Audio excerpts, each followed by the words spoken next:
sana nga ay magkaroon na ng kinatuan mula sa Timog Pilipinas. Ako bilang napakaraming mga mag-anak down south sa Tamakan, North Cotabato, no? Kasi nandito lahat yung mga parientes ng aking nanay, ang mother side, at malaki rin ang pamilya namin doon sa Basaron. So how is it going, Sharif? How are you feeling? Kamusta ang pakiramdam mo? Kamusta ang vibes mo? Sabi nila, ito bago pasok ang taong na 2016. Sa ngalan ng Diyos, kasi maawain, matulungan mo pagkahan. Sa mga kapatid kong media, sa buong Pilipinas, Muslim, Christian, indigenous people, Luzon, Visayas, Mindanao, yawa sumati ng tunay na kapayapaan. At saka gusto kong bumati, belated Merry Christmas and Happy New Year sa lahat.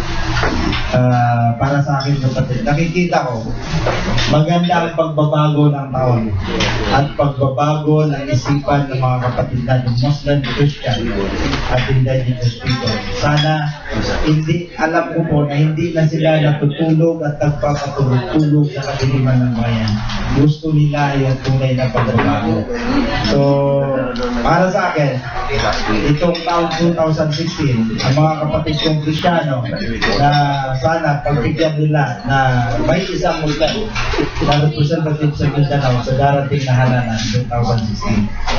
So, I am appealing to my brother Christian, muli, kakatok ako sa inyong puso at isipan na sana pagbigyan nyo ang mga kapatid natin Muslim na sila ay tunay ng Pilipinas. Maraming salamat. Thank you, Sharif. Napansin ko mukhang hindi mo nakasama yung gamit charm, ha? Ayan na! Speaking of the angel! Mabagit ko lang. Sabi ko, ma'am, mukhang si Sharif, hindi yata kasama yung kanyang lock and charm. Ako, pero boss, okay lang ba na may katabi kang kumakain ng baboy? Okay lang. Kumakain na ulang, thank you kay Junaki at saka kay Mr. Dick Colencio for the pika-pika lechon that we are consuming today. And of course, pagsalita na muna natin ang ating kapatid sa nabuhay, Mel Chavez, for so many years. He was dispatched by the Commission on Elections at nagpilit siyang dinideklara Luisans candidate. Naalala natin nung araw na siya wala pa ba kay Frank Chavez. Wala na si Frank. Yung Mel nandito, buhay na buhay. Very, very much alive and kicking. And ready to take on a new hat. Sa tulong ng Panginoon, sabi nga ni Sharif dito baka magkasupreno ng bago sa May 9 pagka siya po ay tutulungan natin makyat sa Senado. Senatorial, andyan, Senator na. Mr. Whitey, Senator Mel Chavez. Wala pa naman na. Magandang umaga, bagay sa ating mga samahan. Isa lang ho, pangarap natin sa buhay na maayos ho ang ating bansang ito na wala ng kaguluhan, partikular ho sa amin sa Mindanao. Dahil kailangan natin na mapayapa ating mga mamamayan para umundan ho ang ating bayan. Sa ngalan po ng aming hong Pangulo na si Ambassador Roy Piñeres bilang kandidato ng Partido Manggagawa at Magsasaka, ang aming Pangulo ay bumubuhay mo ng papatay na lang, bumubuhay pa ng tao.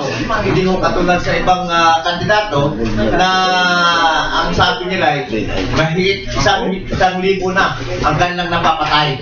Kaya dito ho sa amin, bubuhay namin ang dapat bubuhay dahil kailangan natin na mapayapa at mamulat na bayan.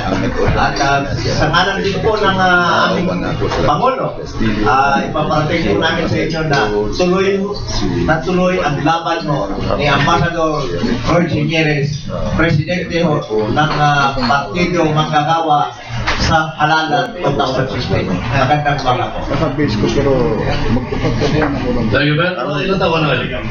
Kahit ilang buwan na. Oo. You don't mind. Next question. Next question. Hindi kasi, hindi naman yung 0949 flight mo sa Senado eh, Mukhang 40 lang naman. 6 years, di ba? 644. Bata-bata pa. Senior citizens na yan. Ha? Gutierrez. Okay. Ladies and gentlemen, questions kung gusto nyo magtanong ha. So, ganyan mo. Ulit na natin kay Sharif. Sharif, saan nakaangkla ang iyong kandidatura? Ito. Saan nakaangkor ang iyong pag-asa na makakyat sa Senado? Ay, magkilala ko pala yung ating hindi ako ba kasama natin. Magkilala ko dyan kasama natin. Mga kapatid kong media, gusto ko ipakilala yung national advisor ko, si Mr. Bolo Chowdhury. He's a Bangladesh, at the same time adopted son ng Sultanate of Sulu. He's more Filipino than mine of us. Baka di mag-Tagalog. Ang nakikita ko po dito, I have to focus sa mga kapatid kong Muslim doon sa Mindanao. Kailangan natin isigin sila. Kasi sometimes ang mga kapatid natin Muslim sa Mindanao, tulad ng sinabi ko po kanina na nagkawatak-watak ang Muslim natin because of the word tribalism. So they need Muslims as their bosses sa Senado. So nakatutok po yung campaign natin ngayon. Yung sortie natin, nakatutok kami sa Mindanao. In fact, nagkaroon kami ng tinatawag na Mindanao Summit on Peace, Unity, and National Reconciliation last December 15. We invite leaders from region 9, 10, 11, 12, 13, including the autonomous region of Muslim Mindanao. Doon po kami nakatutok ngayon. Now, almost 3 months, inikot ko yung Mindanao. More than 3 months na inikot ko. Nakikita ko po, ang mga kapatid natin Muslim, nangangailangan talaga ng boses sa Mindanao. So, sa pag-ikot ko ng 3 months, we was officially endorsed by the group of Mindanao, which is so-called Moro National Liberation Front, headed by Norm Mishwari, and we was also endorsed by the Sultanate of Sulu in North Borneo, and also the Ulama Council, meaning equivalent to the Bishop of the Philippines. We was also endorsed by the indigenous people in Mindanao. And we was also endorsed as ng Muslim Consortium sa buong Mindanao. So, nakikita ko, nung natapos ko na yung buong Mindanao, kakatok ako ngayon dito sa Luzon. Sapagkat nakikita ko kapatid, kahit ano pa yung gagawin namin sa Mindanao, kung walang suporta ang mga kapatid ko Christian dito sa Luzon, baka hindi natin makukuha yung tinatawag boses sa darating na halalan. Maraming salamat. Thank you, Sharif. Isa naman problema mo sa Mindanao. Bago natin pagsalita si Mr. Lee Florencio. Palakpakan po natin si Mr. Lee Florencio ng may Selfie Revolution Movement. Di ba? And your organization, sir, ano yung... Christian Peace Alliance. Yung... CP. Christian Peace Alliance. Ano ba isa? Chicken pork adobo. Sa Bayes. Parang Association of Educators and Surgeons in the Philippines. Si Mr. Florencio, responsible ng ating every Wednesday na cupcake at saka yung ating pika-pika na show today. Parang pang-welcome sa bagong taon. Para magandang vibes sa bagong taon. Professor, para magandang vibes sa bagong taon. At saka Professor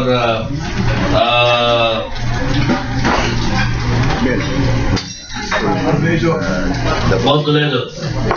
Ito si Archie Gatit. Di ba nakapalit ni Ado Wade, ha? Pero, Yes, Mandaluyong. pansamantala.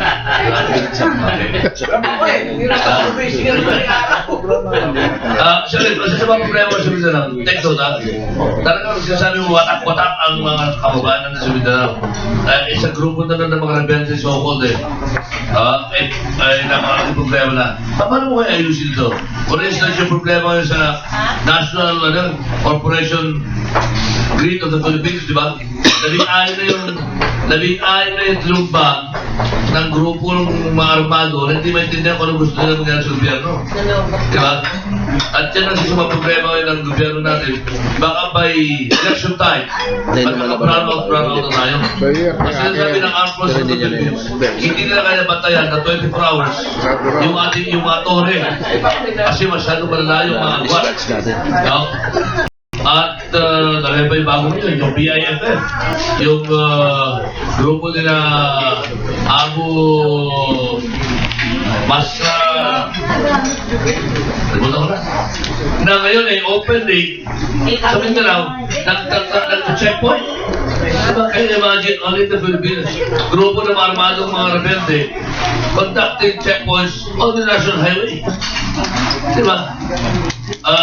Hindi sila sa alang-alang ang PNP at saka Armed Forces of the Philippines. Sharif, ito gusto namin mapakita sa'yo.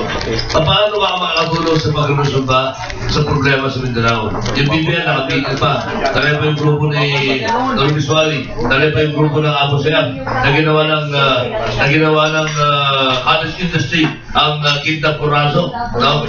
So, nandiyan yung grupo ng Maluma, nandiyan magkaintindihan. Tala pa yung grupo ng NPA. Hanggang ngayon nakagulo pa rin sa atin. So, sorry, may problem na lang. Paano natin maaayos lang itong mga problema ito?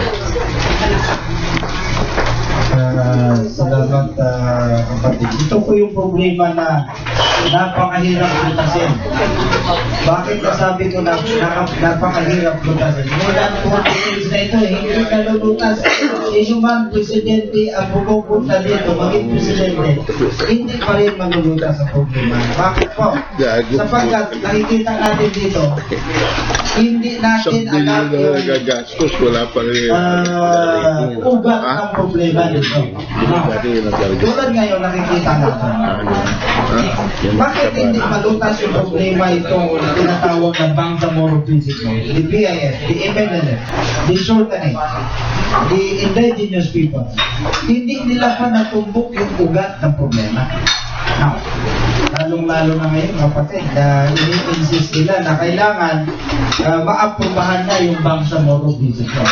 Now, so para sa akin, nakikita ko dito, kapag aprubahan ito, mas lalong lalala ang problema. They are adding fire within the fire. They are adding fire within the problem. Now, so gusto ko pong sabihin sa mga kapatid ko, kaya naririto ako, upang salay-sayin ang ugat ng problema. Kasi kung lutasin mo itong BIF, hindi mo rin malulutas ang MNLF. Kung lutasin mo ang MNLF, hindi mo rin malulutas yung tinatawag na MILF. Lutasin mo ang MILF, nandito pa rin yung tinatawag na indigenous people. So gusto ko iparating sa mga kapatid kong media, naririto ako, upang saliksikin, kailangan mapag-usapan ang ugat ng problema sa Mindanao. Ano bang ugat nito? Now, nakikita natin dito, a lot of our leaders,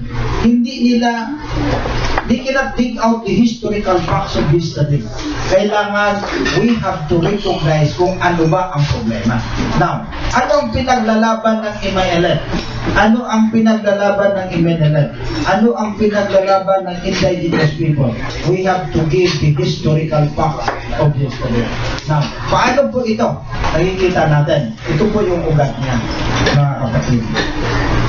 From Malolos Constitution up to Macapagal, the Philippines was declared under the Christian country in the Parasoran. They never recognized the Muslim. So itong mga ugat ng problema. Kung natin saliksikin ang kasaysayan ng kahapon from 11th, 12th, 13th to 14th century, ang Muslim They are ruled by the Sultanate Kingdom before, under Maharlikan Empire, from 11, 12, 13 to 14th century. Headed by Saripul Hasim known as Sultan Bahala Baduka. In Mindanao, Sultan Kudarat, in Mactan, Lapu-Lapu, in Luzon is divided into 3 forms of sultanate. Princess Ordua of Pangasinan, Sultan Nakandula, and Sultan Sumayman. Dividing Pasig River as into territorial boundary. Ang batas nila noon, this is the Holy Scripture ang kalilimuan natin. Now, pumunta dito ang Spanish, the Japanese, the Chinese, the American, ang nakipaglaban yung mga kapatid natin Muslim. So kung natin sa leksikin ng kasaysayan, they are the great defender and protector of our homeland. So ngayon, nakikita natin, iba na yung tawag sa mga Muslim. Abu Sayyaf, terrorist, kidnapper, pumapatay ng tao, DVD, lahat ng karumal-dumal na tawag nandoon na sa kanila. Now, nananawagan ako, kung sino man ang magiging presidente sa bansa na ito, sana they will recognize the historical facts of yesterday para malutas natin itong tunay na problema sa bansa natin. Maraming po salamat. Pero in 6 years, maribawa ko pala rin at kakasiya ng Panginoon na ikaw ay maupo bilang senador. Sa tingin mo, within 6 years, makakapag-legislate ka kaya ng mga hakbangin para maayos na problema natin yan sa Mindanao. You're saying, inaabot na ilang mga dekada yan. Sa amin sa media, nakita na namin ang pagsulpot ng iba't ibang mga organisasyon. Akala namin nung araw, nagsimula lang sa MNLM. At saka yung mga kanois na Mindanao, di kanois, yung Mindanao Independence Movement, nagkaroon pa ako ng passport, saka nagkaroon pa ako ng dolyar nung araw, na Mindanao dollar. And then, nandiyan na yung MNLF, nandiyan na yung ABIFM, nandiyan na yung ABOSF, at dami. Nagsusuputan, every time may bagong organisasyon na lumalabas. At kami sa media, we're having our hands full. Sa totoo lang, sa Congress Capital. Sa bagay, exciting pala sa amin yun. Dahil kung may bagong support, mas magandang istorya. Di ba?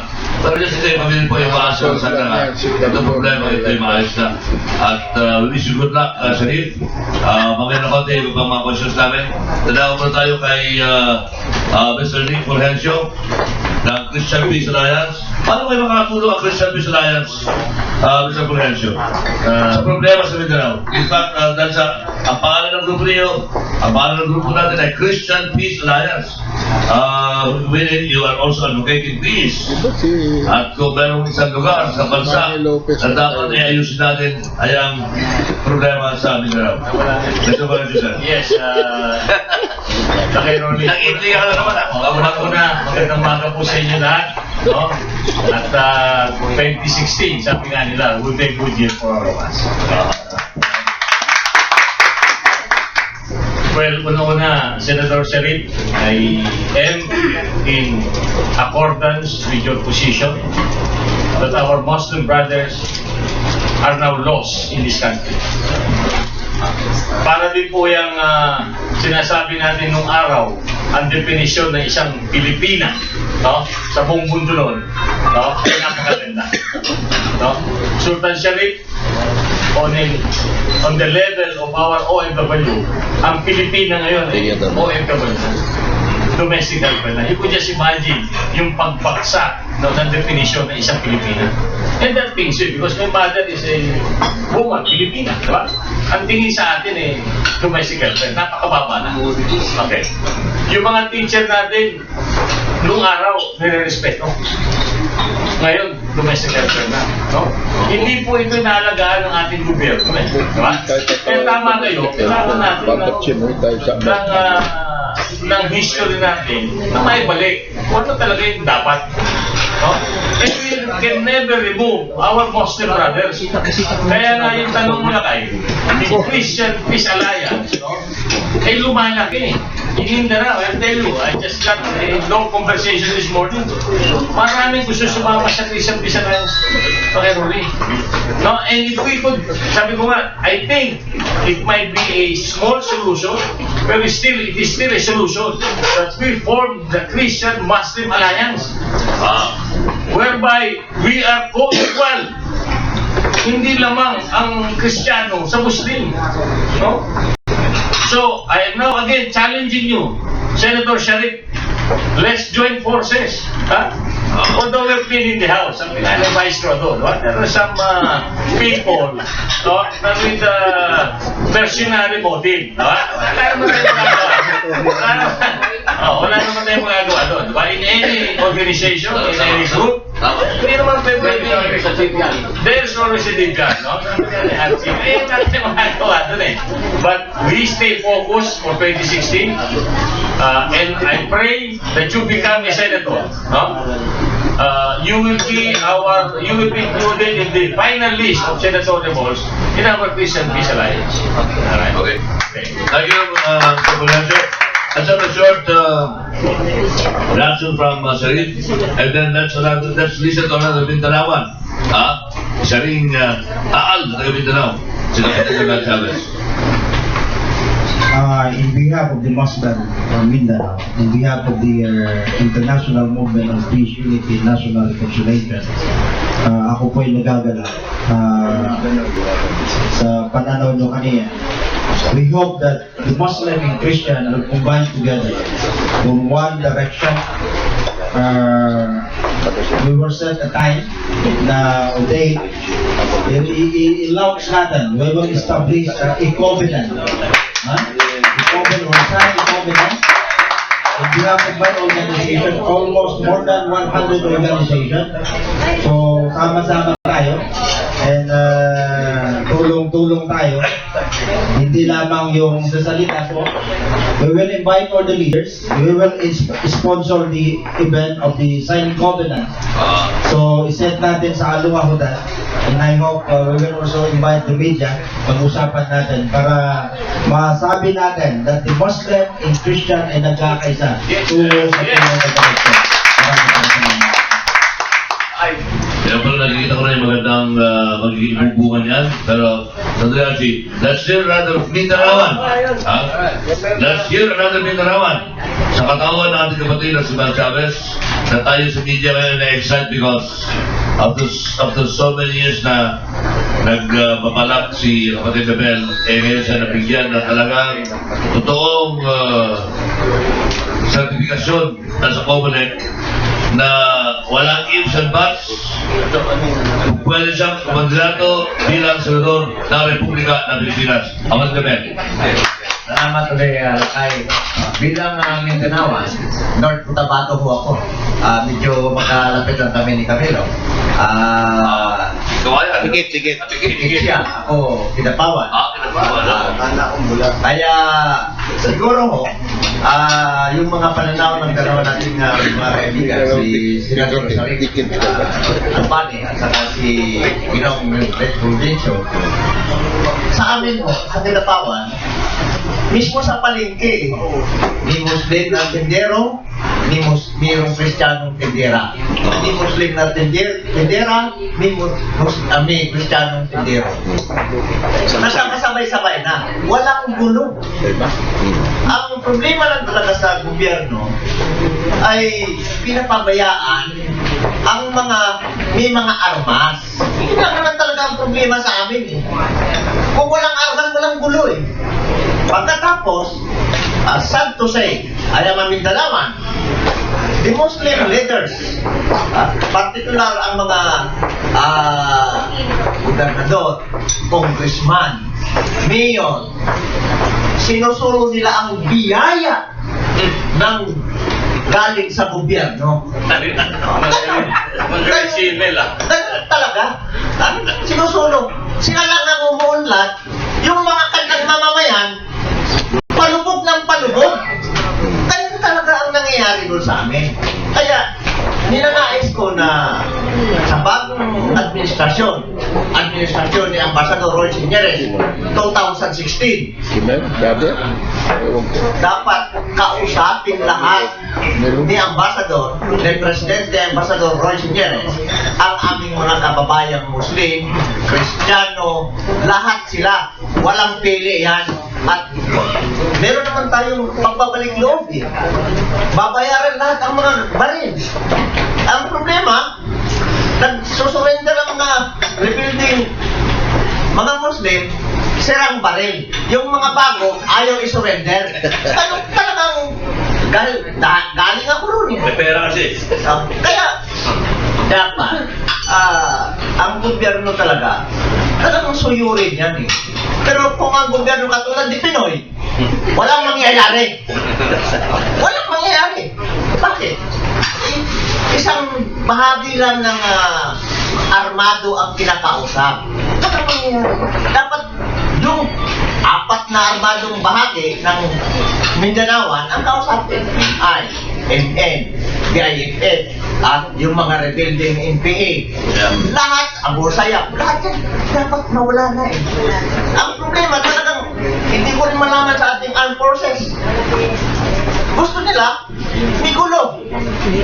Sino nga yung nagproblema? Pag namatayan, problema ng sundalo. Pag namatayan ng pulis, problema ng mga pamilya ng pulis. Ganon din ang mga Muslim. Problema din nila. Pero bakit ayaw magiging mapayapa? Nasa liderato. Ayaw nilang gawing mapayapa sa amin sa Mindanao dahil para hindi umunlad yung aming mga kababayan doon. Yan talaga ang problema. Kaya, kung ako ho'y mananalo, kayo lahat dito, magiging saksi. Yung mga kabundukan, nasaan yung mga leader ng NPA, pupuntahan ko ba yan? Ha? Kausapin ko yan. Sama kami. Babalik na tayo. Ha? Dahil mas una ako sa inyong NPA. Mas una ako nagre-reveal ka sa inyo. Ha? Yung mga Muslim, pupuntahan natin yan. At kausapin. Ito yung dapat na mangyayari sa bayan natin. Wala nang armas. Katulad sa Japan. Ang pulis walang armas. Pero lahat ng mga mamamayan nila, pag traffic lang eh, at susundin talaga. Pag may pusa dyan, dadaan yung sasakyan. Hihinto yung sasakyan dahil pagkaling sakasaan yung pusa, magbabayad ang driver ng sasakyan. Ganyan dapat tayo dito sa Pilipinas. Kayang-kaya naman dahil pag tayo nasa ibang bansa, masyado tayong disiplinado. Kaya, bakit dito hindi? Paano? Ang mga leader natin, puro mga tarantado. Okay. Thank you, Senator Mel. Takot. At, natatanda ko nung ako elementary. I was in grade 2, grade 3. Ang tawag sa Mindanao, land of promise. Diba? Ba't ang tawag na land of promise? Broken promise. Ha? Pangako sa'yo. Land of promises? Land of promises. Pero sa totoo lang, nung nakarating na ako nung ako in high school, sa mga bukid na mabinsan ko sa North Cotabato, sa Kabakan, no? Ano yung magkararo yung mga, sabi ko talaga lang ng province ko. Kasi pagka magkararo sila, di ba? Maraming mga isda, maraming mga hito. Di ba? Itatabi mo may maliliit. Ang kukunin mo may malalaki. Gano'n kasi siya bukod sa Mindanao ng mga panahon nila. Di ba? Yung mga isda, mga palaka. Dahil kami mga Ilocano, kumakain ng palaka. Tatabi mo may maliit. Kukunin mo malaki. Sandali lang, puro-puro na yung timba mo. Gano'n yung mga bukid na mga pinsan ko sa Kabakan, North Cotabato. Nalala ko lang. Wala pang pesticide. Wala pang pesticide. Kaya talaga, land of promise, napakalalawak ang mga lupain sa Mindanao. Itong CPA, Commission Personal Alliance, Mr. Florencio, sa tingin mo, will be a good start dito sa mga binagit ni kapatid na meron kanina na problema sa Mindanao. Paano kaya natin ugatin? Paano kaya natin solusyonan yung problema yan? Kaya halimbawa nang sinasabi niya na mga naunang mga Christian, mga Muslim leaders, halimbawa, sabihin natin, si Luis Wally yung araw. O, totoo yun. Nakikita natin pagka natin sa Manila, dalawang palapat ng hotel. At tigirhan. All of the expenses of the government, di ba? Nalala ko si Professor analyst sa UP, si Clarissa Professor, classmate niya si Luis Wally. Kaya sabi niya, I had all respect for Luis Wally. Pero noong nagkaroon kami ng budget hearing for ARMM sa Kongreso, ang tanong sa kanya naman sunod, Mr. Chairman, bakit naman po ang lahat ng pera ng ARMM na punta sa human resources. Walang ginawa niya si Lumiswari, kundi yung ginawa niya empleyado lahat ng kanyang mga kamag-anak. Diba? Isa lang si Lumiswari. Well, gentlemen, para sa inyong kalaman, hindi na kayo magkakaroon ng kaibigang chairman, gobernador ng ARMM, pwede ko gagawin yan. So, yun ang mga realities sa Mindanao. So, sa tingin mo, Mr. Fulgencio, CPA will be a good start para ma-answer, masagot ang mga problema ganito sa Mindanao. Well, it's a first step, no? Kaya nga po ang mandato natin, no? Magkaroon ng mukha.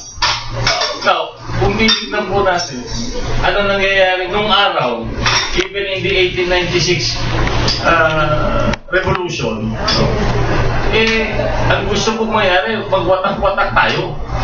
Kasi sinasabi ni Senator Mel Chavez dito, sinasabi ni Senator Sharif, watak-watak, huwag po kayo mga gamit. Muslims are not divided. Yes. They are divided. Yung po ang gusto ng mga Kristiyano. No? Kaya po nawala, hinati-hati kayo. No? Inatado tayo. Ngayon, taas natin, gano'n rin tayo mga Pilipino. Inatado rin tayo. That is the only way. No? The oligarchs can control us. Okay? Kaya nga po kung titignan, even in the political party, it's the oligarchs who is running the country. Baliktad. The labor is so huge, but the labor has no voice.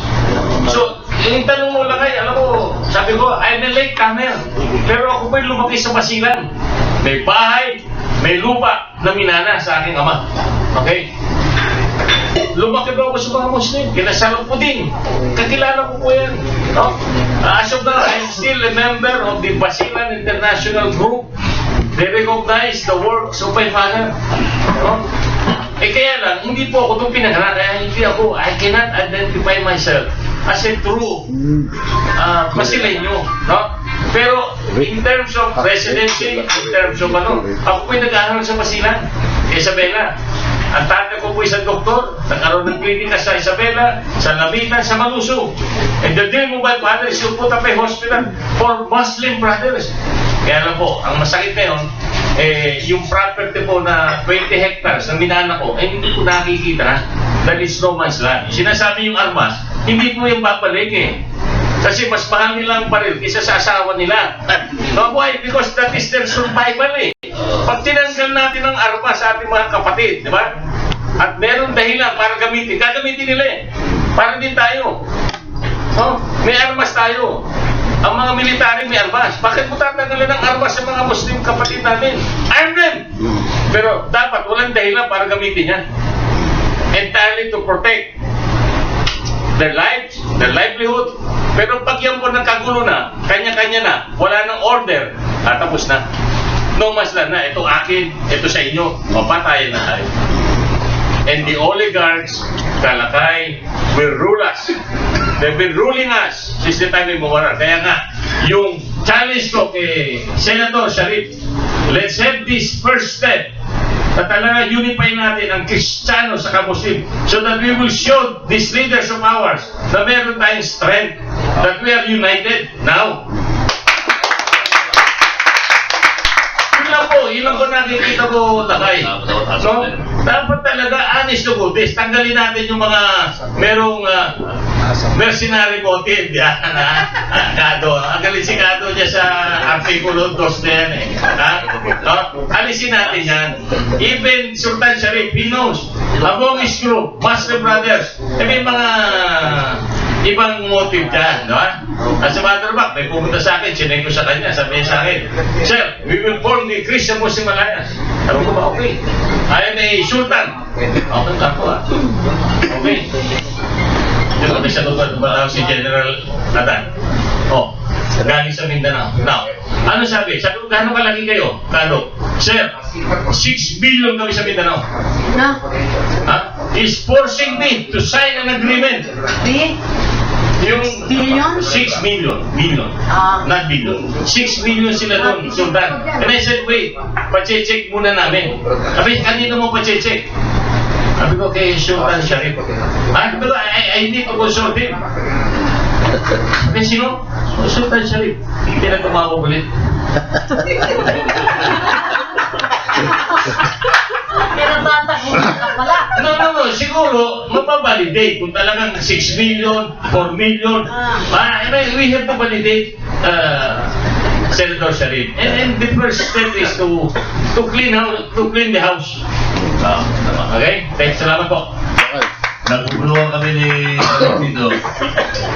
Sinasabi ko, I'm 58 years old gusto ko yung makita na mas maaga ang pagkakaroon sa problema sa Mindanao. Kaya pinag-usapan namin dito. Dapat asap yung tawag dito yung movement na yan. So sinasabi sa dito, baka magandang i-launch natin ito sa kanyang birthday. Pwede ka na magsasalita, Sharif.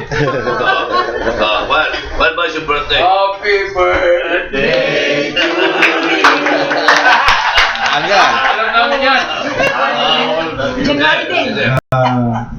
Sip-sip. Una-una iniimbitahan ko lahat ng mga media na darating sa birthday ko. Pero hindi pa alam yung hindi pa alam ang video kung saan. My birthday is January 14, 1970. So, ito natin ilalabas. Happy birthday. Akala ko February 14. Doon natin announce. Pero tingnan natin. Pag-usapan namin kung ano ang magandang video. Now, yung sa Mindanao kasi, paano natin doon kasi, we need to establish equality of education sa kanila. Kasi ang karamihan doon, nasa Mindanao, karamihan doon, yung mindset ng mga Muslim, iba pati sa mindset natin. Kung lahat ng mga Muslim katulad ng mindset ko, walang problema. Dahil sa education nakikita nila, they are deprived almost 300 years, neglected by the national government in terms of education. Now, kapag maganda rin ang pamumuhay nila, kaya ang propagation natin, more on peace.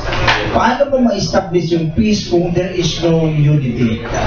Kasi yung tatlong word na ito, inseparable. Peace, unity, and development, inseparable na ito. Now, you cannot establish peace without the unity of the Muslim, Christian, and indigenous people. So, kapag nagkaroon na ng unity, the development will run after us.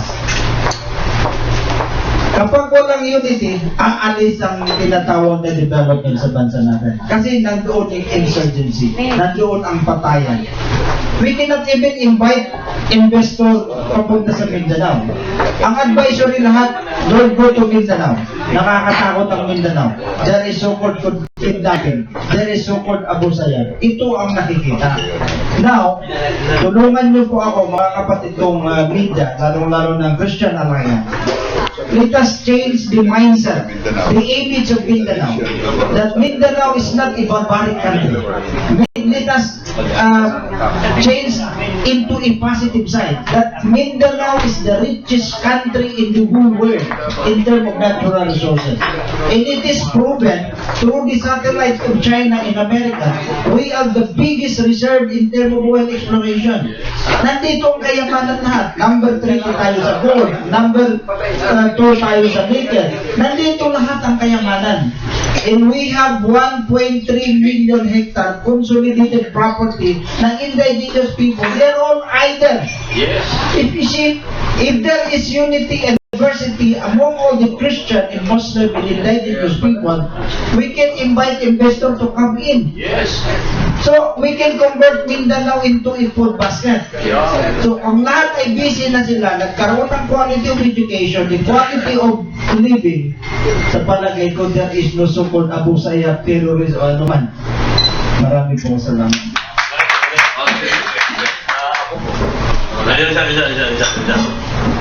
Ako po itatayo na, and I'm asking everybody here to support Sultan Sharif for Senator. Question. Of course, Ben. Question. Kalimutan si Ben Chavez din. At reactions sa comments. Maestro, ano?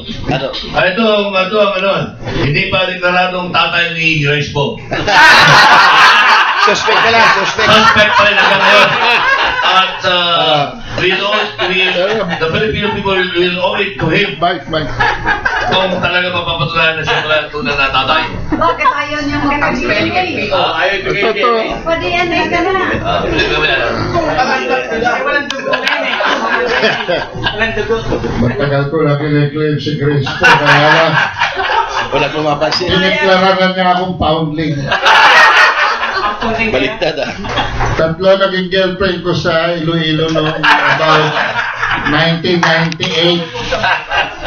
Baka kayo na nakabahan, ha? Lahat yun sexually active. So, malaki ang posibilidad. Dalawang question ko para hindi na bumalik yung mic sa akin.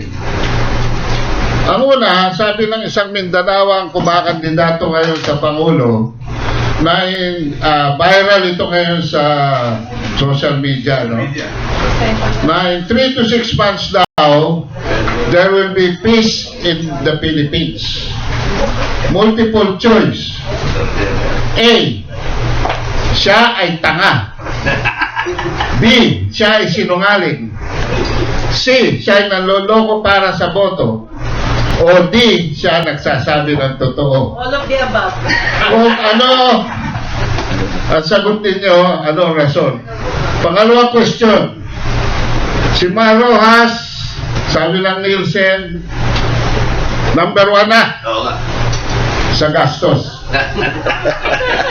750 million, more or less. Statistical tie, si Binay at si Po, more than 500 million. Alam ko kung saan kumukuha si Mara at si Binay ng pera, pero si Po, Makati Business Club to. Si Duterte naman, humahabol, 150M na. Magpapile ho kami ng disqualification hindi sa COMELEC kundi sa Supreme Court dahil ang COMELEC tinotolerate itong lawlessness nito. So itong apat na ito baka ma-disqualify. Ang matitirang kandidato na lang si Roy Seguires at si Miriam Defensor Santiago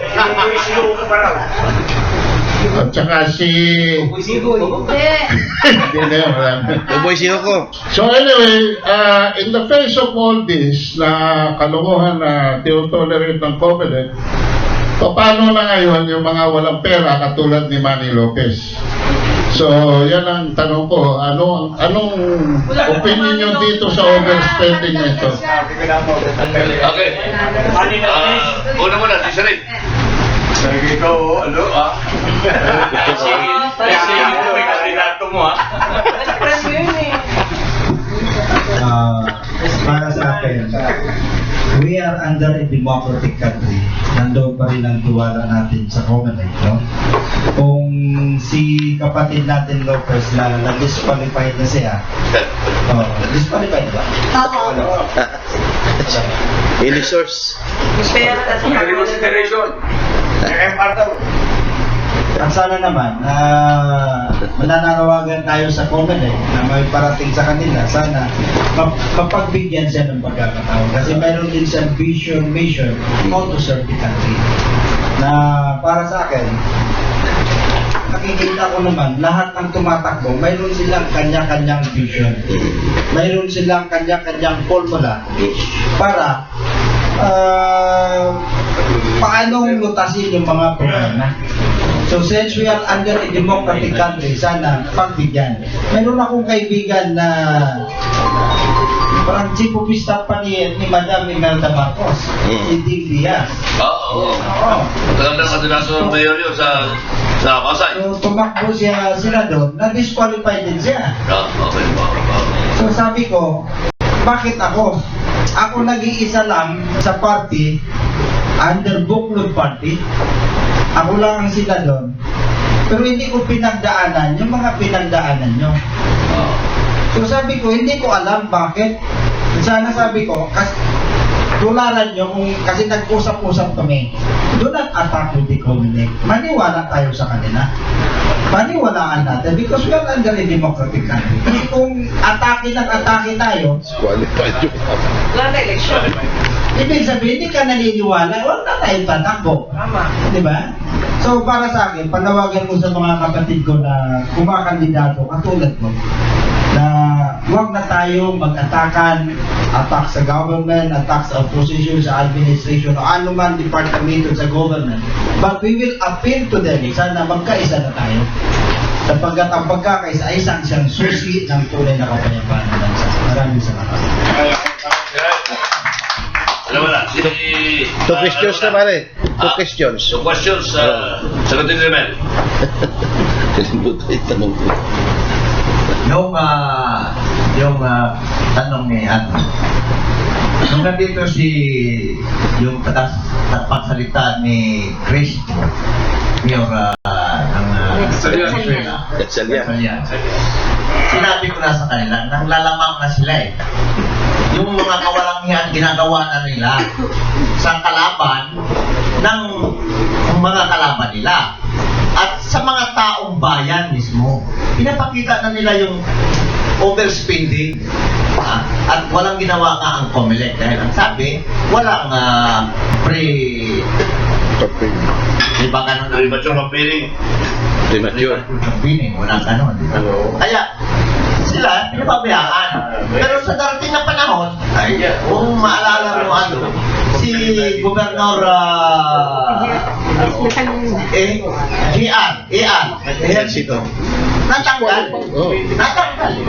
Kaya, dahil doon sa mga kanyang style. Dito naman siguro sa mga presidenteng maraming mga contributors na mga tycoons at mga mayayaman. Sige lang kayo ng sige. Pero hindi mo ninyo kayang talunin. Ito hindi nila kayang talunin ang aking Pangulo. Si Ambassador Rosiñeres, pinakamalinis na kandidato, ang pananaw ay para sa taong bayan. I will tell you. Thank you. Thank you, Mel. Nandun kami. Saan mo na? Ano ba? Saan ka ba? Archie? Owens? Hindi kasi segue lang ako tungkol kay Rajiv Razak. Rajiv Razak who is now undergoing investigation sa US. At ang information natin dito, Okay, thank you. that some of his wealth, Yes, money, I will. ininvest niya sa Mindanao Thank you. Okay. to get some real estate. Ano ang take niyo rito? As a part of the your issue in political campaign. Kasi mainit to ngayon, hindi lang dito sa Pilipinas, kundi sa ibang bansa. Ito ngayon ang viral sa social media. Yung iniimbestigahan si Rajiv Razak at nag-invest ng pera niya dito sa Pilipinas, particularly on real estate. Yes, Mr.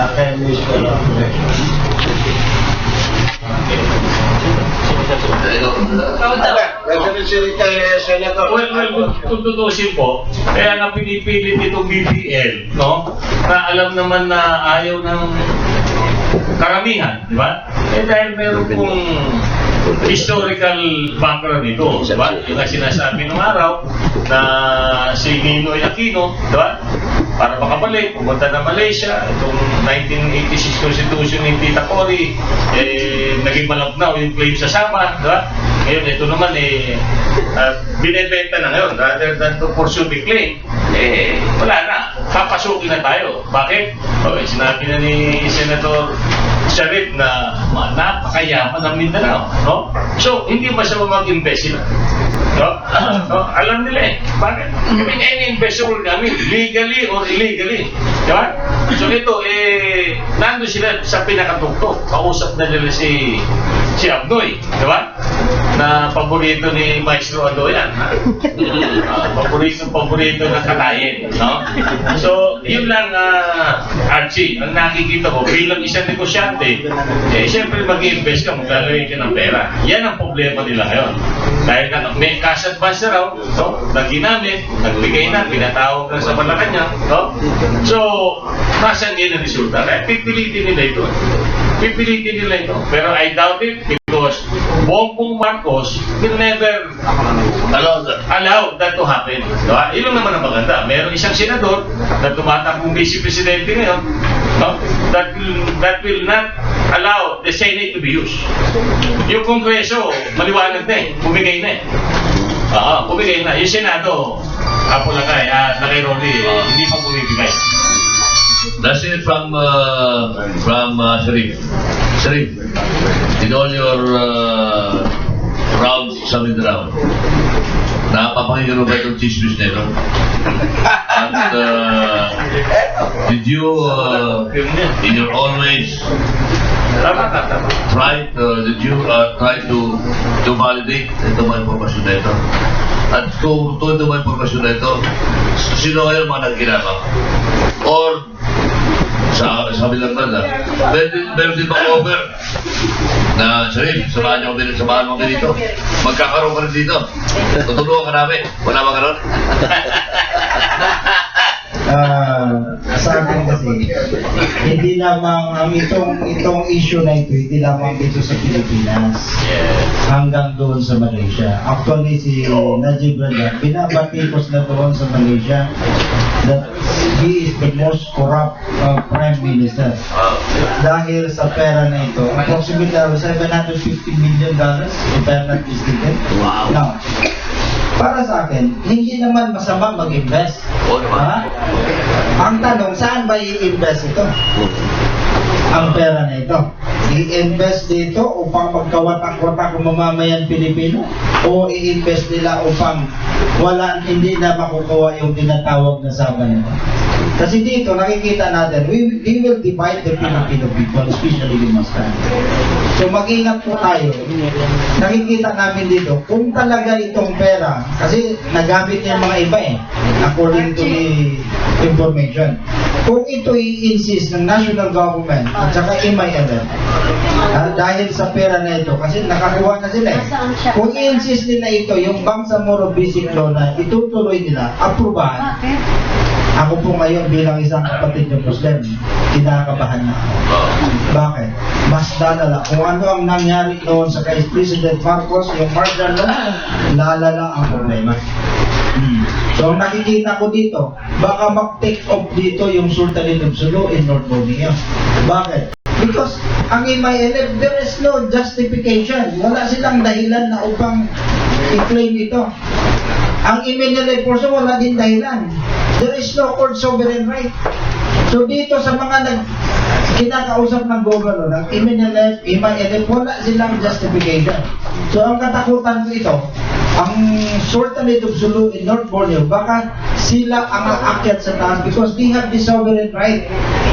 Na kung itong mauna, 100% that the United Nations will immediately intervene. Marami pong salamat. Sorry. Meron ba mapipinpoint na property o negosyo na ngayon itong pamilya ni Razak ay involved in Mindanao? Meron ba tayo mapipinpoint? Real estate, halimbawa. O ano bang negosyo na ngayon involved itong kanyang pamilya? Para sa akin to, wala akong mapipinpoint na sa ngayon. Parang kuro-kuro ang lahat nakikita natin. Pero ang nakikita namin dito, generally speaking, as a Muslim from Southern Philippines, itong objective ng dalawa nito, which is the national government in MILF at saka the government of Malaysia, because of Sabah issue alone. Ito lang. Bubuhos nila ang kayamanan because of the Sabah issue. Maraming salamat. Si Mel, mukhang alam si Mel. Nasaan ba yung nagtatanong? Ano ito? Ayaw mo Meeting ako. Alam mo, yung pinakamatindi yung pera ni Razak. Doon yan sa Riguasan Mars. Yung hong langis na naririyan. Yun ho ang kanilang gustong kunin. Na ayaw ng mga mamamayan na naruroon. Mga dato, mga lumad. Dahil klase-klase ang nakapalibot doon sa nasabing area. At ako mismo, nag-alok dyan sa nasabing langis na yan. Ikaw nag-alok or? Oo, nag-alok dyan. Dahil meron akong kaibigang doktora na malapit na kaibigan din ni Norm Suarez. Ngayon, pinapunta ko na yung langis na yun, pinadala ko na sa Japan para tingnan kung talagang totoo yung langis na yan. Yan sa Liquasan, Mars. Pinapalaboratory na ron sa Japan. Si doktora naman pumunta sa Amerika para din sa mga Amerikanong investor tungkol dyan. Pero ang gusto ng Malaysia, silang makakuha. Kaya ganun ang mga pangyayari dyan. Dahil pag silang nakakuha, maliwanag na yung Sabah, hindi na natin pakikialaman. Ganun yun eh. Ang ginugulo tayo ng Malaysia talaga. Ang punto ko rito katulad ng mga Muslim na nagpagamit sa Malaysian government na ginawa silang nagtitraining. Doon mismo pa sa Sabah nagtitraining ang mga Muslim. Buhay pa si Gobernador Alvarez, Vice Governor. Yung kanyang anak, nag-training doon yan sa Sabah na para gamitin para dito sa kaguluhan sa Mindanao. Yun ang punto dyan Sino nagbibigay ng armas? Sino nagpapasweldo? Malaysian government. Yun ang katotohanan dyan Kaya walang mangyayari pag ang ating Pangulo, katulad dito sa Pinoy, na ang kinakausap yung mga walang hiyang leader ng Malaysia, walang mangyayari. Kaguluhan pala. Binentanan niya Kaguluhan lahat ang mangyayari sa atin sa Mindanao. Pero kung titingnan natin ang maigi, isa lang ang dahilan na ang Sultanate of Sulu ay ang pag-aari ng Sabah ay gusto na ng Malaysiang makuha, gusto pang kumuha sa Mindanao. Ganon katindi. Additional. Ganon katindi sila, pero sad to say naman sa ating mga kababayang Muslim na ang mga pinuno ng Sultanya ng Sulu at Sabah ay nagkawatak-watak din. Unang-una, yung kanilang dapat na talagang mamumuno, inaalis. Ang gusto nila, kami ang hari. Kami ang hari. Kami ang hari. Yung mismong kanilang pinuno, baliwala yun. Kaya, ganun ho. Ako, alam ko si Ado, meron siyang kaibigan sa mga Kiram. Ako, kaibigan ko rin yung Kiram. Pero, ang aking pananaw, ang aking kaibigang Kiram, yun ho ang totoong Kiram. Na sila ho ang katotohanan na sila dapat yung nang gulo roon sa lahat dato. Kung ang ginamit nila ay si Reginald Kiram, si Kudar Kiram, na sila nagpapadala roon, hindi sila po pwedeng babarilin ng mga Malaysiano. Hindi sila po pwedeng pagpapatayin doon. Dahil luluhod ang Malaysia kung ang pangalan ng Reginald Kiram na anak ni Hulaspe ang silang ginagamit. Ibang ginagamit, sabi ng Malaysia, they are terrorists. They're intruders. They are not the real Kiram. Ganon ho nangyari. Kaya, ang pakiusap ko sa mga Kiram, magkaisa na kayo. Kayo man ay budyungan, kayo man ay anong klaseng Kiram, basta magkaisa kayo. Dahil napakalaki ho ng inyong mga property na dapat kayo makinabang. Hindi ho napapakinabangan ng mga Muslim na Pilipino ang nasabing mga property. Partikular, ang Sabah, paano lang pakinabangan? Yung dito sa Mindanao, walang pakinabang. Kagulo pa. Dahil ginagamit ng Malaysia ang kanilang pera, armas, at ang ginagamit pa, kapwa natin Pilipino. Ay, napakasakit po ang mga pangyayari sa atin sa Mindanao. Pero pag nagkaisa ang Kiram, sigurado mo akong malulutas natin yung Sabah, makukuha natin.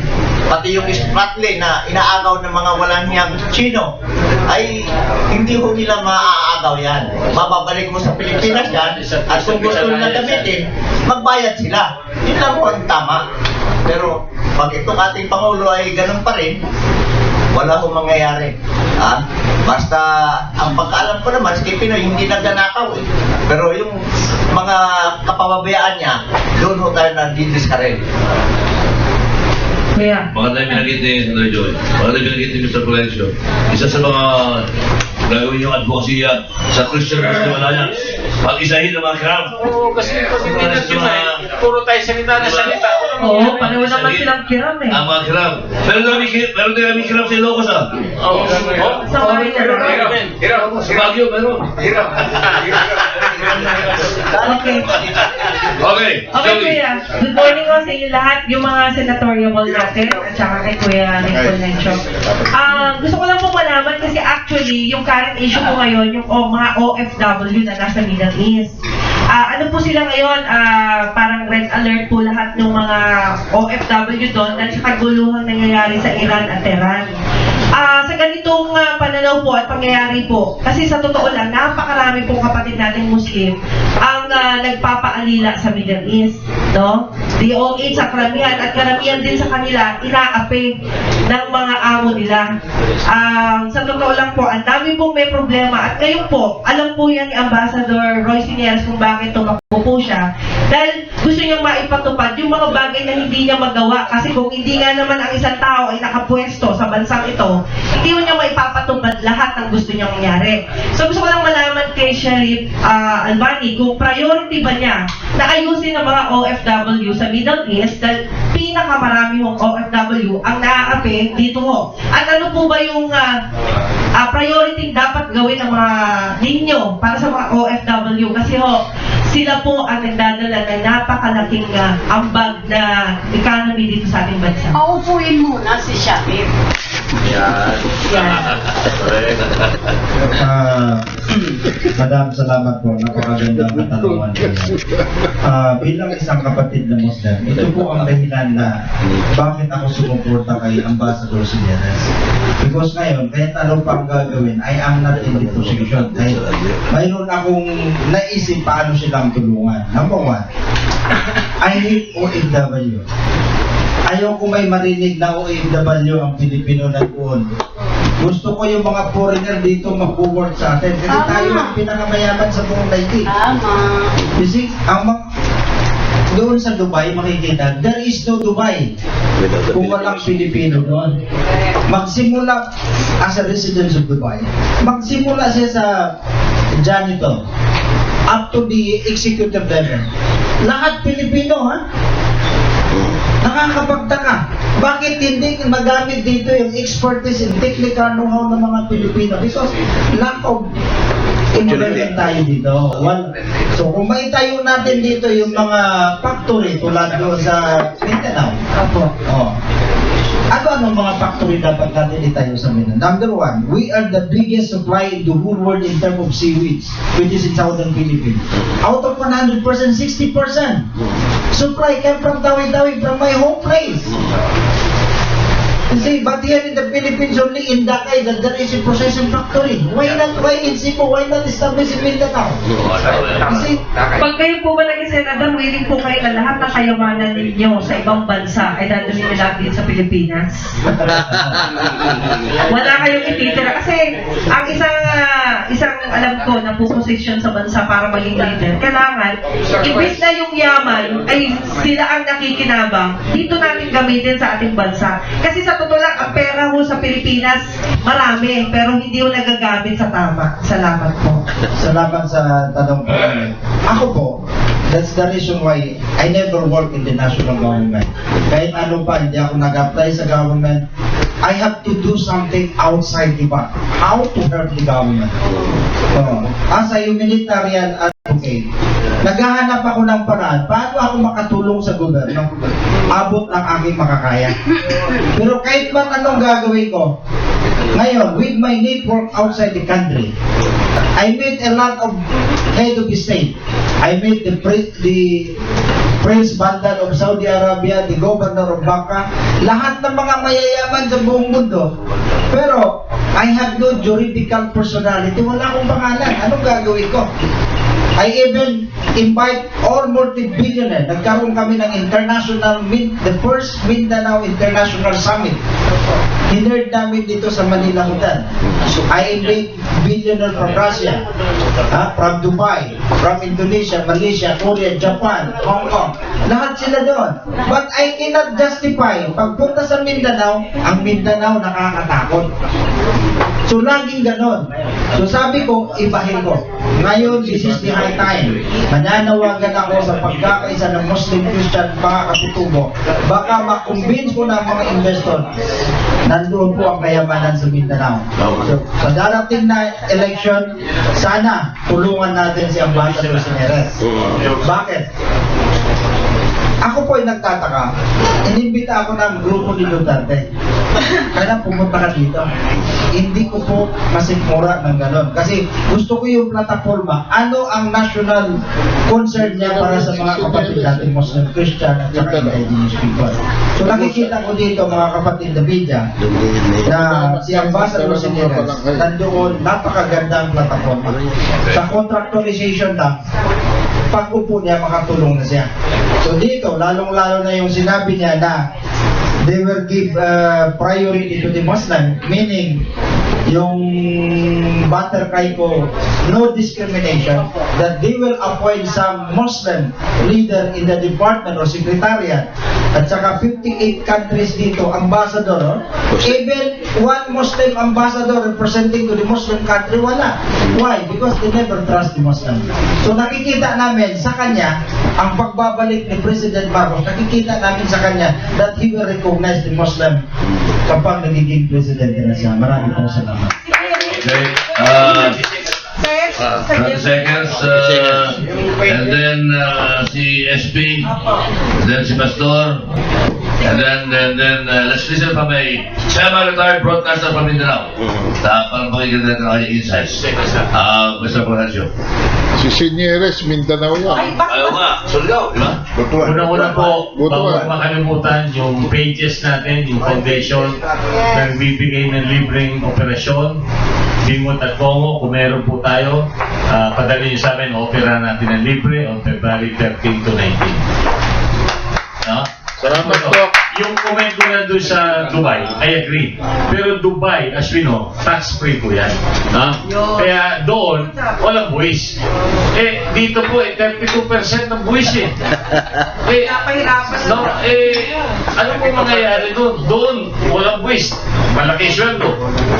At saka Article 14 ng Constitution, bawal ang global investments dito. Hindi pa maayos yan, hindi pa maliwanag. But anyway, kaya nga kailangan natin ng mga bagong legislators para pumayos to. Thank you.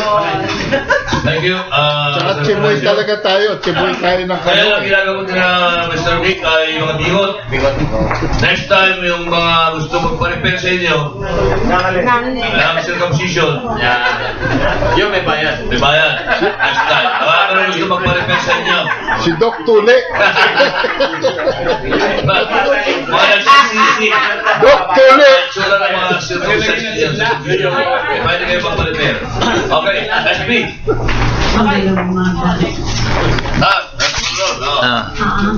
Balikan natin si Mel.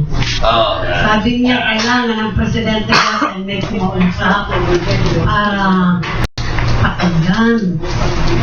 Okay. Dito question ko ha. Ito boses ko, galing yung sakit.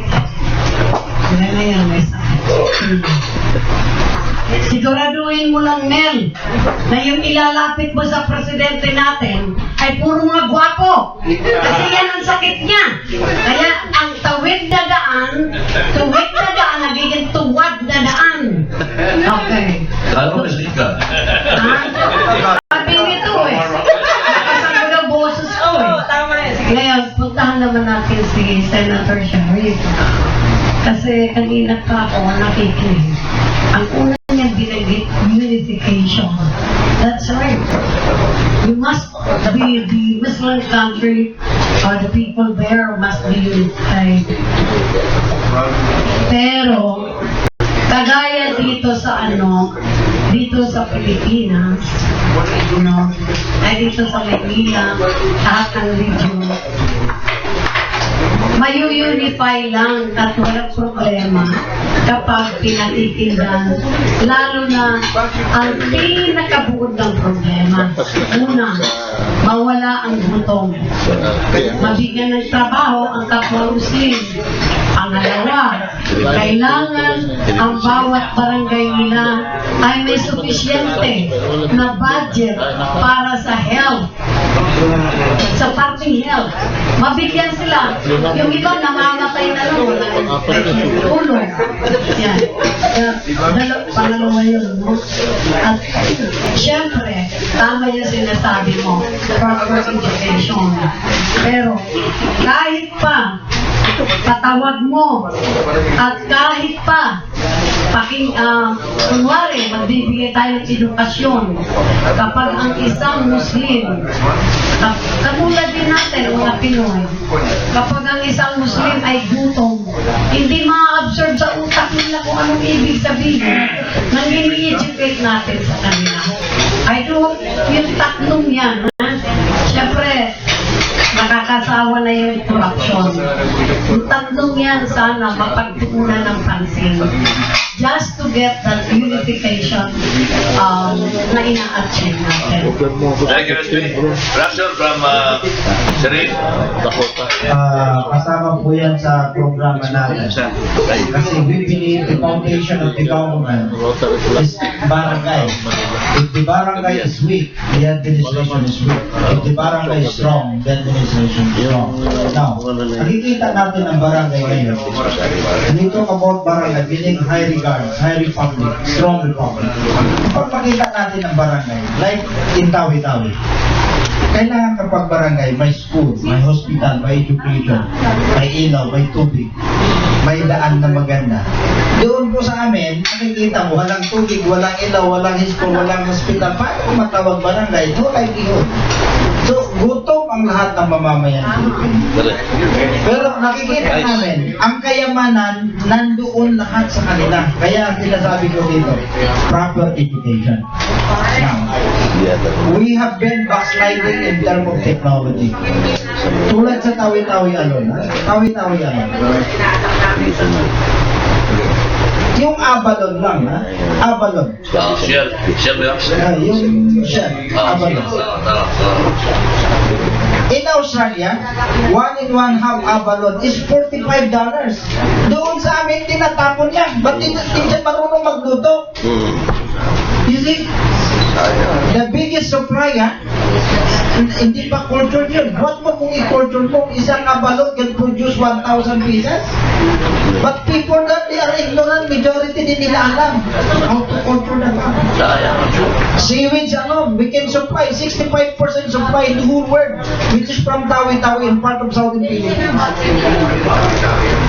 Nandun lahat. Agar-agar. So dito, tulad yung tinatawag na nakikita nyo yung siko-kumber, di ba? Ang mahal-mahal ng siko-kumber. So nandoon po lahat ang kayamanan sa Mindanao. Ang problema lang natin, we have no investor and we have no technology. Why? Because there is no so-called peace in order. Kapag wala po yun, mahirapan tayo maka-invite ng mga investor. Kasi ang mismo yung governor doon o kaya yung mga namumuno, poison ng utak nila. Because their objective, they want to control the Filipino people. Yung mga stakeholder doon, para hindi na sila mapalitan. So anong mangyayari doon? Tingnan mo sa lahat ng Mindanao, ang mayaman lang ang mayor, governor, congressman. Ang mga tauhan nila, kawawa. So we need someone, yung mga NGOs natin o private sector who will intervene. So paano sila mag-intervene? They are not in the right position, wala silang kapangyarihan. Now, so ito po ang dahilan. As a freelancer businessman, because I believe politics and business is inseparable. So we have the expertise and technical know-how how to invite investor, but we need name. Marami pong salamat. Okay, very good. Nalala ko yung kakao. Sa dami ng idol lands sa Mindanao, pwede siguro tanda na kakao. Hindi pa na pangailangan sa atin na kakao para sa tsokolate. Tsokolate, yan na pangalan. Alagaan pa rin yung kakao na yan. Kakao, tsokolate. Kakao, tsokolate. Oo. Yes. Okay, let's hear from the Bomenyo. Mindanaoan himself. Former broadcaster, cyber-time broadcaster, June Gutierrez. Thank you very much, Guy. Kaibigan ng Duterte.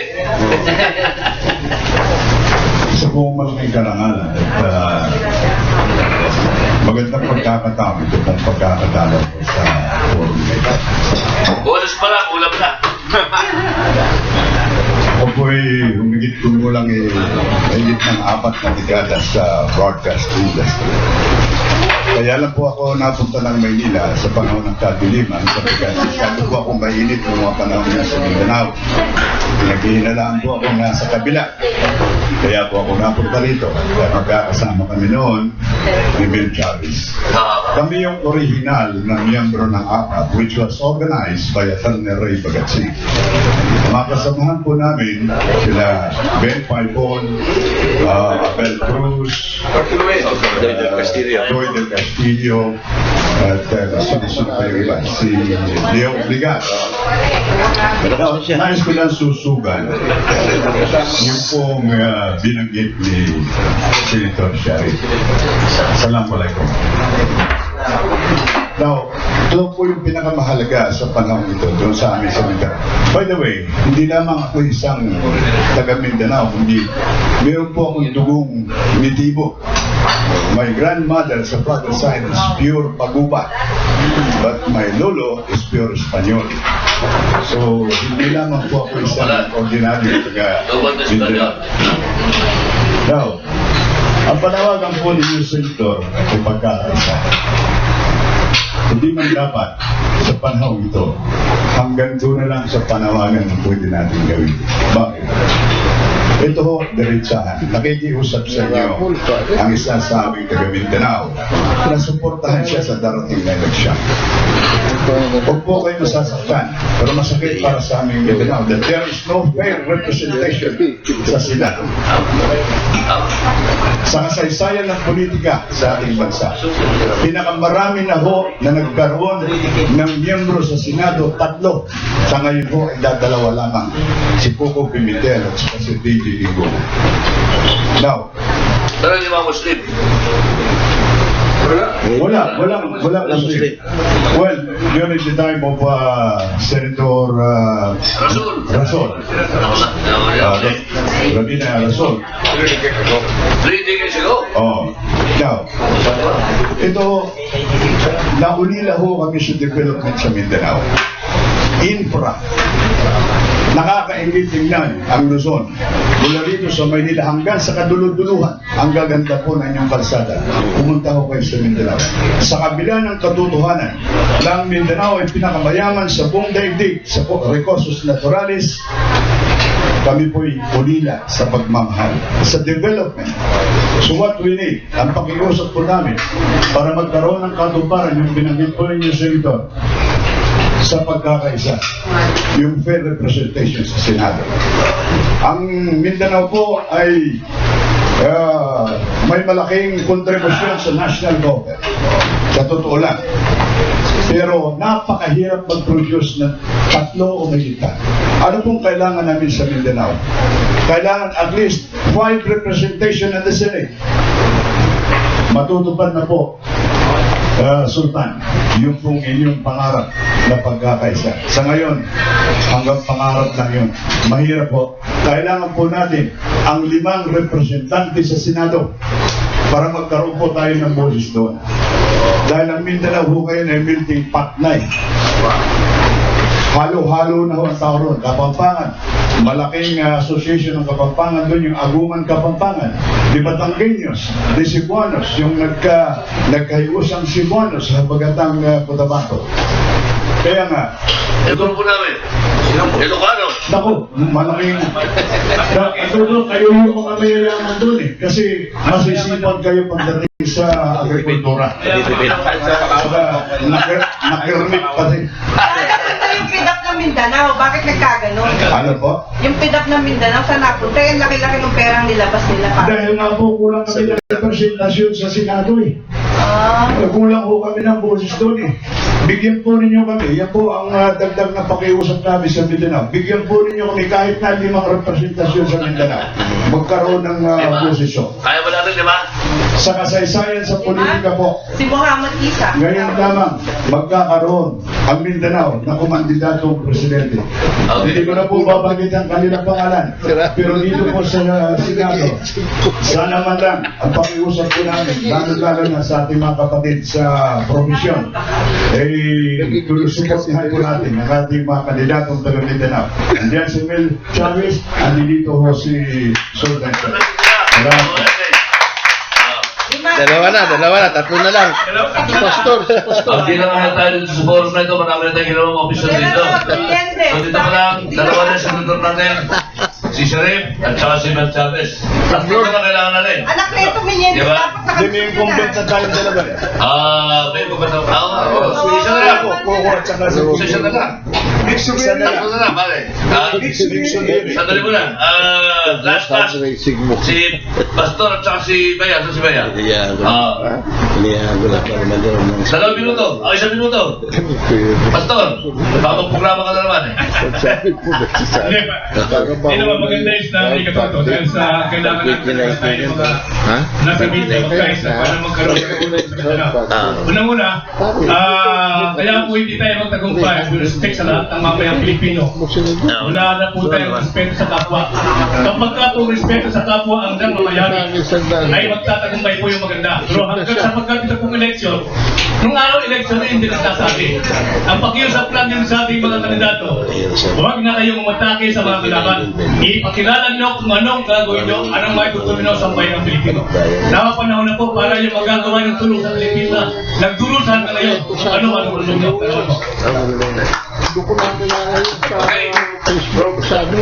Approve. Our lady broadcaster.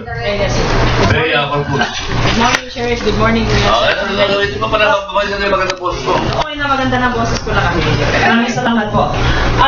Sheriff, Senator Mel, very common na kasi yung kapayapaan na pinag-uusapan natin sa Mindanao at pare-parehas lang din po na common din yung naririnig ko namin na mga pahayag ng bawat iniimbita dito sa forum representing the Mindanao. Ito na lang po. Kung sakali man na masuportahan ang inyong kandidatura sa Senado, kung nandoon na po kayo sa Senado at napag-aralan nyo na talaga ang galaw ng mga senador ngayon at yung mga committee nila, ano yung napupusuan ninyo, I want it from the bottom of your heart, ano po yung napupusuan ninyo na committee na gusto ninyong magkaroon ng reforma doon at doon kayo mag-e-excel. Please, from the bottom of your heart. Committee choice. From the committee. Preference. Yung, alam ko, business ang excellence ni... alam ko, yung napag-aralan para sa akin, Sister Pia, sana nandun ako sa Committee of Education. Committee of Education. Kasi we talk about education and business, inseparable yan. Now, ang education kasi, ang Mindanao, lalong-lalo ng mga kapatid natin, they are backsliding. Almost 300 years of education. Kasi kung bawat isa sa atin, edukado tayo, sana ang lahat ng mga Muslim katulad ng pag-iisip ko, walang gera. Walang gera sa Mindanao. Bakit? Ang tunay na edukado, naiintindihan niya ang buhay sa mundo. Because majority of the Muslim, by apology to that, hindi nila na naiintindihan. Kasi kapit sa patalim sila lahat. Kasi ang utang sa Mindanao, hindi lang sa Mindanao, kundi sa Luzon. Agahan, tanghalian, hapunan, mayroon pang tinatawag na merenda. So sometimes hindi dumarating ito ng 3 times a day. So, because of lack of education, yun ang mga nangyayari, shortcut ang nangyayari ngayon sa lahat. So, nakikita ko, kung magkaroon ang mga young generation dito ako sa Committee of Education kasi I have to select all the intellectual students from high school na gusto ko sila i-score lahat sa lahat ng mga Muslim, Christian, indigenous people, padala natin sa iba't ibang bansa in preparation for the future generation. But my profession, Sheriff, ano ang kinakuha? Well, I am a BS Criminology at the same time Master of BS Education. Okay. Thank you. Dahil sa choice naman ni Senator Mel Chavez. Ako, bilang komentarista, siguro marunong ako mag-araro. Agriculture. Marunong ako yan. Marunong ako yan. Dahil kailangan kong makita ang nasabing pang-aagaw ng lupa ng mga mayayaman sa lupain ng para sa mga manihirap. Grabbing. Yun ang pinaka-problema natin. Mismo din sa Metro Manila. May hasyenda ka, Senator. May hasyenda ka sa Pilipinas. Ano? Kung asyenda pag-uusapan, meron akong SPA sa may-ari ng lupa. Ibig ko sabihin may kalupaan ka. Kaya nga, pero ang kailangan natin, agrikultura talaga. Pangalawa, yung DNR. Pagkatapos maging miyembro ako ng Senate Blue Ribbon Committee para marami tayong mapapakulong doon sa Senado na pag hindi nagsasabi ng totoo. Mahaharap natin doon sa Senado. Kaya yun ang dapat na malaman natin para sa kagalingan ng Senado at saka ng ating mga mamamayan. Maraming salamat. Pala ng ating mga bisita ngayong umaga at nagdating natin na tatlong items na natin ngayong umaga. Alam niyo, gagawin natin sana sa every Wednesday, meron tayo mga konti mga palabot para masaya naman ang ating mga miyembro. Meron tayo tatlong rapong items for today. Sharif, bubulot ka ng isa.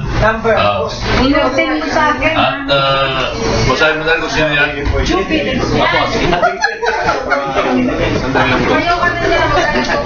Joel Salza. Sige mo naman Joel Salsa, ano ba yan?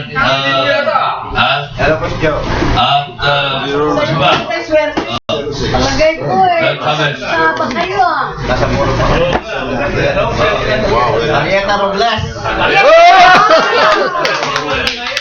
Sa refrigerator. Yung una sa telebisyon. Pangatlo, house and land. Pangatlo, house and land.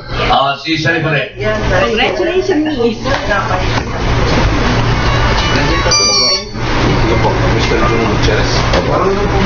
Corpus. Bea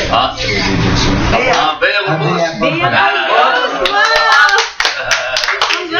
Maswerte talaga yan pagdating sa rapon. Wala na? Next week ulit. Basta every Wednesday, meron tayong raffle mga 2 to 3 items. Para next week, yung ticket ng Philippine Airlines, dalawa. Next week, domestic destinations. May utang tayo ito. Dalawa. May utang tayo. At meron tayong isang utang kay... Oo nga, next week naman. Okay. Vice Mayor, next week pwede ba mag-donate ka ng isang item? Bakit siya tatlo? Tatlong items na napahinga niyo. Wala kayo Vice Mayor. Gol, Hota. Ito rin. Okay. Meron isang item from Louis. Courtesy of former Governor Jose de la Cruz. Tama ba yan? Congressman Louis. Congressman Louis. Isang item. Tatlong item kay Roland Hota. Sige. Basta every Wednesday, meron tayong parapon. Para ano. Ano naman? Sandali. Wala tayong oras. Next week na. Sa akin, tatlo. Lagi ang katalo. Tatlo Natatalo rin. Kasi siyempre rin tatlo. Tatlo sa'yo. Madala, yun na, tama na. Of course, our special thanks to Mr. Nick Valhencio and Mr. Chunaki para doon sa ating kinain na cupcake na natikman niyo ba? Masarap? At yung ating pika-pika na lechon. Hindi naubos eh. Oo. Wala nang pantulak Sama John, huwag mong sabihin, Walang pantulak daw. yung patulak pa may gawin. So again, maraming salamat kay Sharif. Maraming salamat kay Bel Chavez. Maraming salamat kay Mr. Vic Lorenzo at Mr. John Aki. Maraming salamat sa ating bisita si June Gutierrez. And of course kay Professor Ado, kay Amino, and this is Rodrigo. At of course yung lucky charm ni Sharif. Dapat lagi kasama Sharif para may dalang aswerte. Archie, kay SP, Montoleno, Joel Sasa, Vice Mayor Ron Lota, at ang ating mga staff, si Ray, and of course, si Lola. So we expect to again have you next time. Gawin natin mas masaya at pagkukuha ang ating mga talayan for the year 2016. Again, Happy New Year po sa inyo lahat. Salamat na marami.